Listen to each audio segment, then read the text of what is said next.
Notre démarche, ça origine d'abord de rencontres entre le Roc de l'Estrie et puis la CDC de Sherbrooke. C'est vraiment dans une optique d'assurer la pérennité du mouvement communautaire qui ne perde pas sa vitalité. Donc, on a observé qu'il y avait un peu moins de stages dans les milieux communautaires. Donc, les étudiants se dirigeaient moins vers nous comme milieu de stage et puis qu'ils restaient peu longtemps. Donc, c'était un peu un milieu école, là, le communautaire.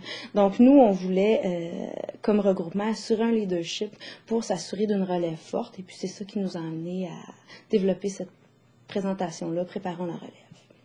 Les objectifs de Préparons la relève, c'est d'abord de définir et de situer le mouvement communautaire auprès des étudiants et puis de démystifier certains préjugés qui peuvent être bien présents des fois et ensuite les sensibiliser à la pratique professionnelle dans le milieu communautaire. Pour notre première année là, qu'on a porté le projet relève communautaire, on a rencontré plus de 200 étudiants. Donc, on a rencontré à l'Université de Sherbrooke 2 groupes, donc un en service social et un en psychologie. Et au niveau du cégep, en technique de travail social, on a rencontré 2 cohortes en service social, une première cohorte en première année et une en deuxième année. C'est une présentation vraiment interactive avec les étudiants. On a une partie plus théorique au départ, et puis ensuite on jette les bases là, pour comprendre le mouvement communautaire en dressant une historique et puis en abordant les critères de l'action communautaire autonome. La partie plus interactive, c'est 2 éléments. D'abord, on interpelle les jeunes sur leurs valeurs, qu'est-ce qui les a amenés, et puis on attache ça un peu avec les valeurs du communautaire. Et puis ensuite, c'est une activité pour démystifier les préjugés. Ça, c'est un moment fort là, de notre présentation. En équipe, on les sépare en 2 clans, donc un clan pro-communautaire, l'autre un peu plus réticent, et puis on leur demande de trouver des préjugés et des contre-arguments. Et puis, à la fin de la présentation, il y a une intervenante invitée qui vient nous parler un peu plus de son vécu, c'est quoi évoluer dans le milieu communautaire. On demande à des intervenantes qui peuvent être de toutes sortes de groupes communautaires variés. Il y a les cuisines collectives comme ici, il peut y avoir un organisme jeunesse aussi. Et puis là, ça amène un peu plus les étudiants à se projeter dans le rôle de travailleur dans le communautaire. Ça, c'est une partie, je pense, qui fait toute la différence pour un peu voir qu'est-ce que c'est évoluer vraiment dans le communautaire. À la fin de chacune de nos présentations, on fait toujours une petite évaluation avec les étudiants, un petit peu une orale mais une écrite, où on veut vérifier les points forts, mais également là, les limites un peu de notre présentation pour pouvoir s'améliorer.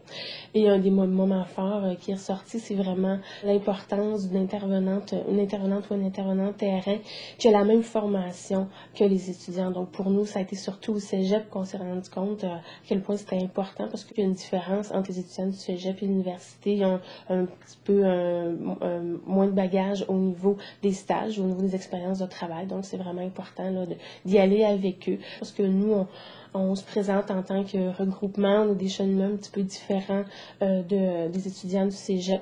Donc, ils ne se reconnaissaient pas en nous, en notre travail nécessairement.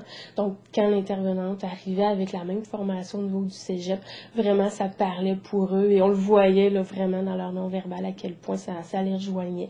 Donc, ça serait vraiment quelque chose à intégrer auquel il faudrait penser. Ça permet vraiment aux étudiants de s'identifier à cette personne-là, de voir un peu, ben c'est ça peut-être que je veux faire dans mon travail.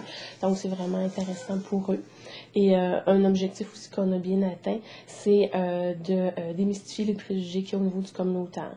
Donc, les étudiants nous disent souvent que ça leur a permis de mieux connaître le communautaire et d'avoir plus la réalité de ce qui se passe avec les conditions de travail qu'on peut mettre un petit peu au niveau parce qu'il y avait peut-être une méconnaissance au niveau des conditions de travail dans le communautaire.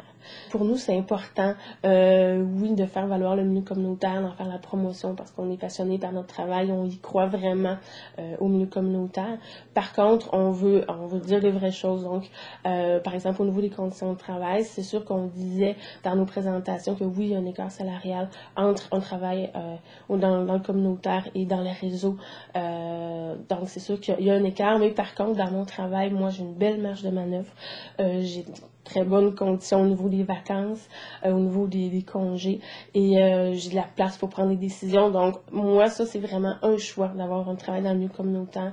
Et ça, pour nous, c'est important de le situer comme ça dès le départ et de ne pas avoir peur de le dire en début de présentation que oui, on a un parti pris pour le milieu communautaire. Je pense que ça situe bien les étudiants dès le départ. Et donc, pour d'autres groupes qui seraient intéressés à faire le même genre de présentation, le fait de dire que c'est un choix, c'est une formule gagnante. Puis évidemment, là, nous, ce qu'on voulait, c'est vraiment de transmettre notre passion. Donc, je pense que ça, c'est important. Puis nous, je pense qu'on a bien réussi à démontrer la flamme qu'on avait pour le milieu communautaire.